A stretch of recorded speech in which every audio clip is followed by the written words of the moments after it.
Hello traders.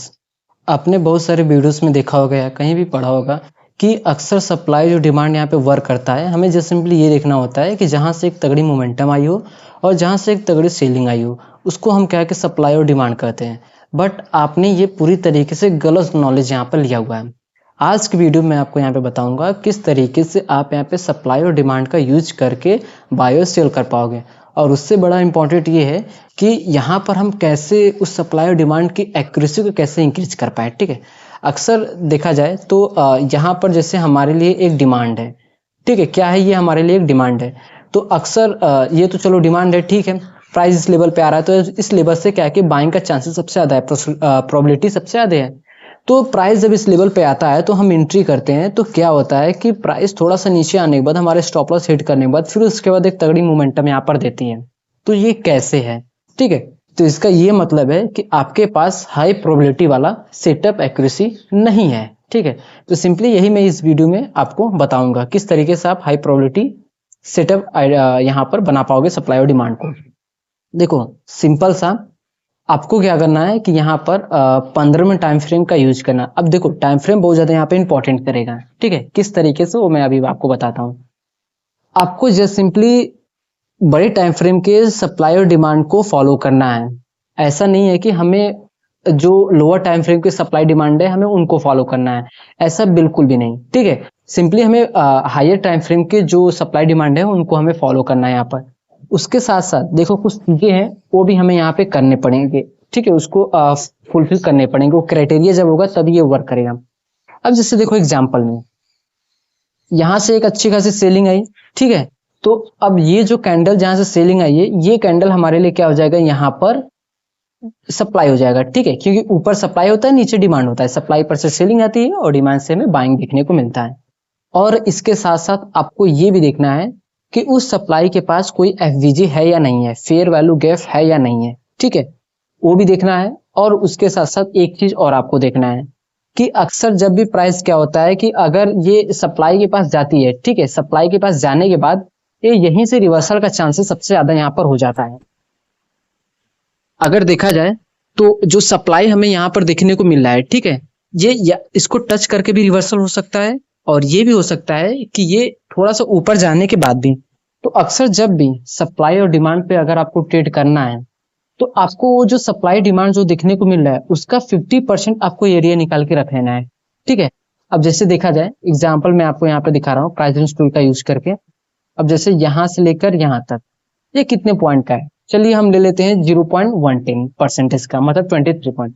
तो अगर हम परसेंटेज की अगर बात करें तो यहाँ पे 0.5 यहाँ पर हमें देखने को मिलेगा। ठीक है, जो कि इस तरीके से, और ये कहाँ पर आ रहा है 24,395 का। तो हम क्या करेंगे, इसी पर एक हॉरिजॉन्टल लाइन यहाँ पे ड्रॉ कर देंगे। ठीक है, तो ये हमारे लिए क्या है कि मिड पॉइंट निकल के आ चुका है।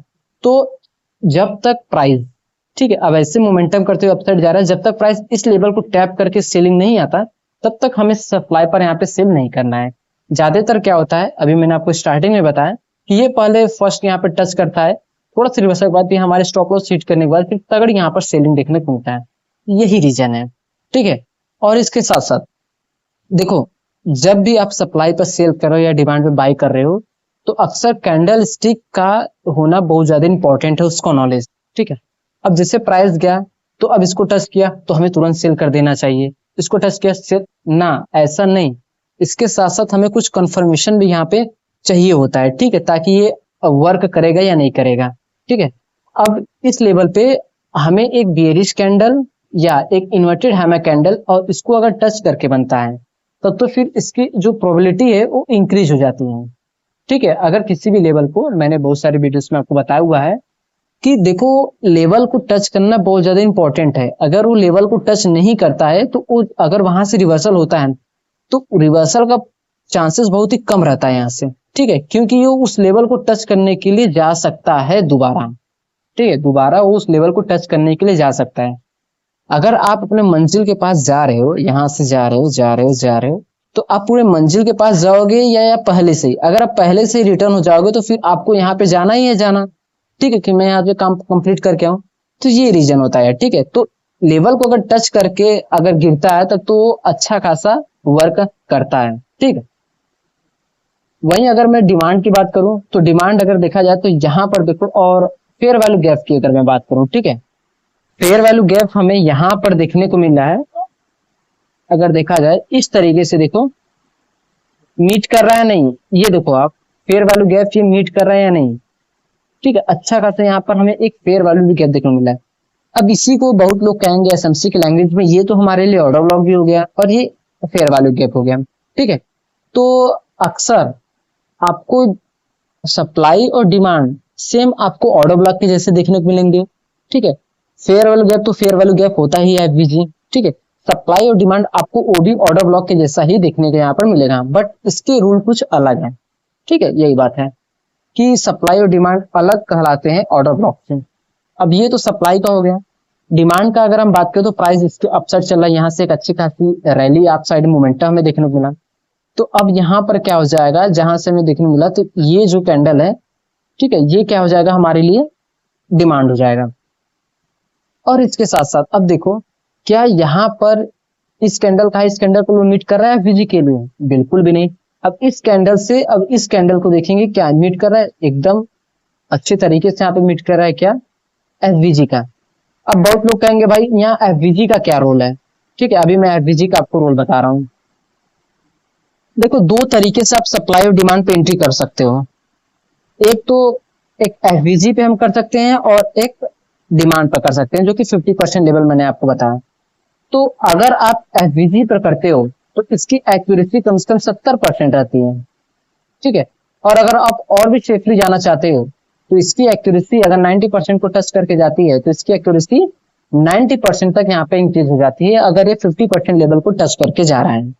तो ये डिफरेंसेस हैं एक एफवीजी का होने का, और अगर हम यहाँ पर सप्लाई डिमांड के 50% लेवल पर अगर यहाँ पर हम ट्रेड कर रहे हैं, ठीक है, ये रीजन है। तो जो भी चीजें थी हमने सब कुछ यहाँ पे क्लियर किया कि ये सप्लाई और डिमांड किस तरीके से ड्रॉ करते हैं, क्या और कैसे एंट्री करना है, और एक्यूरेसी कितने हैं, सब कुछ हमने यहाँ पर बात किया।